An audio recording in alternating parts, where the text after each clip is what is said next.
que quand on aime un peu la télé, on est forcément un peu fan d'Ardisson. Oui. C'est quoi la recette d'une interview façon Ardisson?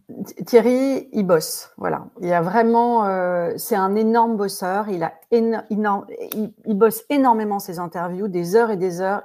Il regarde les papiers qu'il y a eu sur son invité. Il va voir le film, il lit le livre. C'est-à-dire, je bosse mon interview, je connais bien la personne qui est en face de moi, et en fin de compte, je pose une question et je connais déjà sa réponse.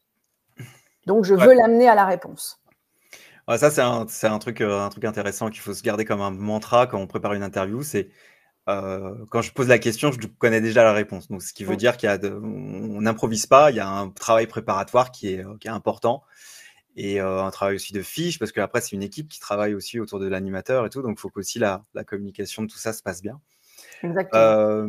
Et tu me disais, juste une anecdote, mais qu'il y avait aussi je sais pas si ça existe encore, mais Bayard Presse qui faisait des fiches sur tout le monde et du Exactement. coup, En fait, Bayard Presse, comme la Maison de la Radio à l'époque, compilait en fait tous les grosses ITV de toutes les personnalités et les compilait dans des énormes dossiers.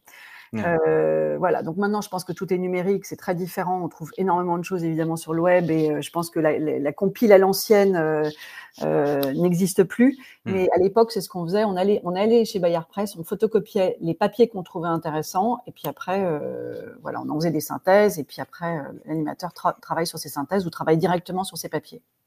Et pour conclure, c'est vrai que c'est comme ça qu'il a réussi à scotcher ses invités en mode mais c'est moi qui ai dit ça. Et donc en fait parce que C'est voilà, ça. il y La avait un grosse phrase de l'invité, c'était comment vous savez ça? Et ouais, là, on se disait c'est super, on avait gagné le bonus quoi. Il était hyper content et bien sûr, voilà. ça Donc marche. ça passe par le boulot.